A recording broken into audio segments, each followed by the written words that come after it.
Bismillahirrahmanirrahim. Assalamualaikum warahmatullahi wabarakatuh. Maaf ya lama belum bikin konten, sibuk sama kerjaan. Oke.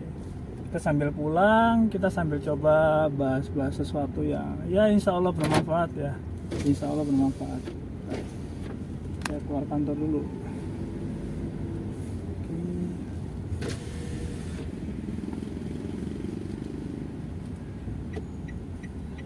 Yuk, sore.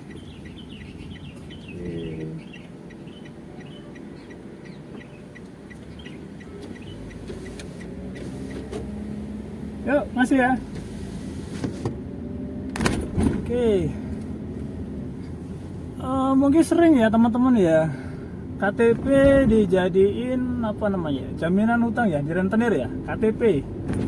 Ya, kita bahasanya insya Allah sekarang membahas KTP.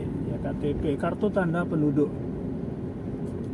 Saya yakin semuanya udah pada tahu ya, KTP itu identitas diri ya. Jadi dalam artian itu setiap warga negara wajib memiliki KTP ya, dengan ketentuan sesuai undang-undang tentunya ya. Nah, KTP ini sebagai identitas diri tentunya nggak bisa semudah itu istilahnya dipakai untuk jaminan dan sebagainya. Ya, nggak bisa seperti itu. Asal untuk diketahui, namanya jaminan hutang, jaminan suatu perikatan, persetujuan, kesepakatan itu adalah bisa dihitung, bisa dinilai, ya, bisa dipindah tangankan, ya, seperti itu, ya. Jadi intinya jaminan dalam suatu perikatan, dalam suatu hutang piutang, jaminan itu bisa ditakar, diukur nilainya. Kalau nggak bisa diukur nilainya, dia nggak akan bisa jadikan jaminan hutang. Nah sekarang kalau KTP kan nggak bisa, dia tidak bisa di istilahnya, oh KTP-mu bisa ini dengan nilai 15 juta dan sebagainya, tidak bisa seperti itu. Dan lagi pula ini sesuai dengan dasar hukum yang pernah saya baca di Google ya, itu untuk pinjaman, untuk perikatan persetujuan pokok dan sebagainya itu ya kan, itu merupakan bagian dari barang yang bisa diperdagangkan ya. Maksudnya diperdagangkan di sini ya itu tadi saya bilang bisa ditakar nilainya, ukurannya ya, barang ini nilainya sekian, barang ini ukurannya bisa diikan dengan nominal rupiah sekian, seperti itu. Kalau KTP nggak bisa.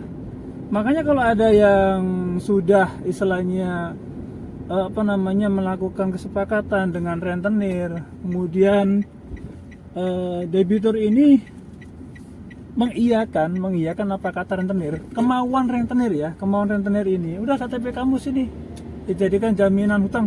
Nah, ini salah dan ini tidak sesuai dengan aturan yang ada, ya kan? Jadi setiap perikatan itu tidak bisa didasarkan atas kemauan dari satu pihak saja. Jadi harus didasarkan dengan kesepakatan itu dibuat untuk apa. Nah harus seperti itu. Nggak bisa serta-merta kemauan si A, kemauan si B, atau kemauan siapa ya, kemudian dengan serta-merta akhirnya sudah KTP kamu sini. Nah, itu tidak bisa seperti itu ya. Jadi sekali lagi saya ulangi, KTP bukanlah jaminan hutang ya. Kalaupun di dalam hutang piutang kita menggunakan KTP itu hanya sebagai pelengkap dokumen untuk memvalidasi atau istilahnya membenarkan data dari seorang debitur. Jadi mau dibedakan. Lantas bagaimana kalau kita sudah terjerat rentenir, ya sudah melakukan kesepakatan dengan rentenir, kemudian KTP kita ditahan, apakah kita bisa mengambilnya? Tentu bisa. Ya, tentu bisa. Sekarang rentenir mengatakan bahwa itu adalah jaminan hutang piutang. Secara otomatis jaminan itu tidak boleh hilang. Jaminan itu tidak boleh disalahgunakan. Jadi KTP itu tidak boleh disalahgunakan untuk apa? Untuk intervensi, untuk menekan dan sebagainya, tidak boleh. Kalau udah ada gambar atau udah ada tanda-tanda usaha seperti itu dari seorang rentenir, ya secara otomatis perikatan itu bisa batal demi hukum. Itu kalau kita dibawa ke perdata. Ya, ini yang saya baca di Google sekali lagi ya. Namun prakteknya yang pernah saya lihat, yang saya lihat sendiri memang rentenir sangat memudahkan menggunakan KTP sebagai jaminan hutang piutang. Padahal KTP itu tidak bisa ditakar nilainya semudah itu. Tidak bisa ditakar semudah itu, ya. Jadi nggak bisa. Kemudian bagaimana kita bisa mengambil KTP lagi, ya? Tentunya bayar dulu, ya, dibayar dulu. Bagaimana cara membayarnya? Nah, ini ya sudah ada di video saya juga bahwa bunga rentenir itu tidak wajib dibayarkan. Kenapa? Karena mereka tidak memiliki hak, mereka tidak memiliki kewenangan apapun dalam memungut bunga. Kalau mau minjemin, ya sebenarnya mereka baik, ya, meminjemin uang. Namun karena bekal ilmu yang diperoleh, bekal ilmu yang dimiliki adalah ya sebatas itu, tidak sampai mendalam bagaimana aturan peminjaman uang, bagaimana sebagainya, itu tidak sampai mendalam. Taunya untung dan sebagainya. Tuh, beberapa dari teman saya yang dulu pernah terlibat, ya, terjerat dengan rentenir, mereka menggunakan laporan palsu ke polisian. Dalam artian, Pak Polisi, KTP saya hilang, akhirnya dibuatkan laporan keterangan surat kehilangan dokumen. Dan dari dasar itu kemudian dibawa ke Dukcapil, ya, yang untuk ngurus KTP. Nah, akhirnya keluarlah KTP baru. Sehingga dia bisa kalau dibilang itu leluasa untuk mungkin untuk melamar pekerjaan kembali atau untuk persyaratan dokumen tertentu. Nah, seperti itu, ya. Tapi itu tidak saya sarankan, ya, membuat laporan palsu dan sebagainya, kata palsu, ya, tidak saya sarankan.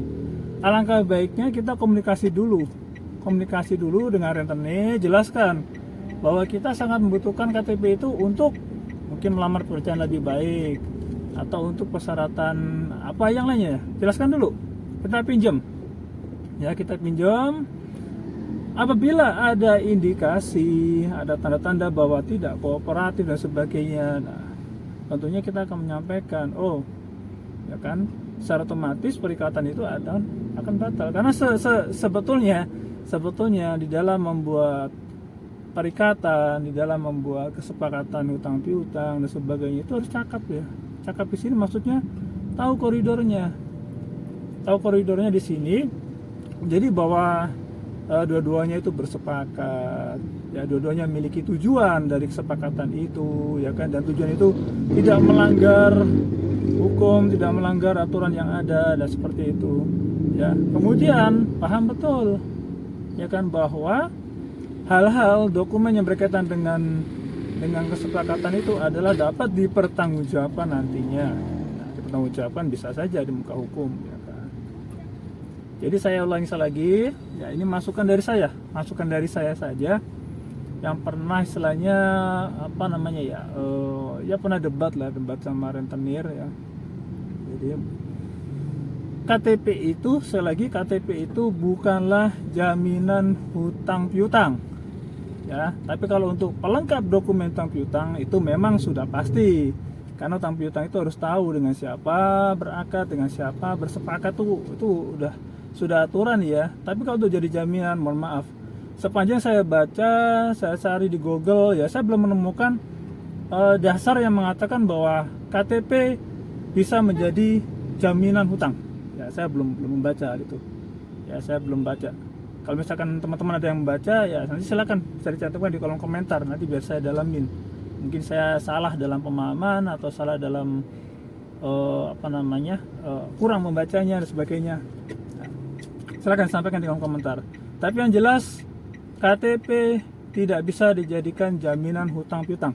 Itu salah. Yang bisa dijadikan jaminan hutang piutang adalah barang yang bisa diperdagangkan, barang yang ada nilainya, barang yang memiliki nilai takar, nilai ukur. Itu, ya. Jadi kalau misalkan KTP sudah ditahan rentenir, lantas kita harus bagaimana? Ya, cobalah cari penggantinya yang bisa dijadikan pengganti. Kalau nggak ada bisa digantikan pengganti, ya sudah, ya, komunikasi yang baik dengan rentenir. Saya yakin rentenir juga manusia biasa, ya kan. Rentenir juga memiliki istilahnya kalau dibilang memiliki pertimbangan-pertimbangan tertentu yang nantinya tentunya bisa menjadi langkah kooperatif, ya, berdua dalam kesepakatan. Oke, ya. Jadi sekali lagi saya ingetin, ini murni dari saya pribadi, ya kan.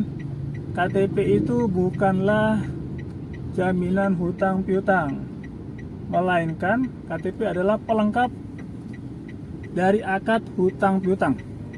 Dan yang sudah terjerat, yang sudah terlibat dengan rentenir menggunakan jaminan KTP, komunikasikan dengan baik.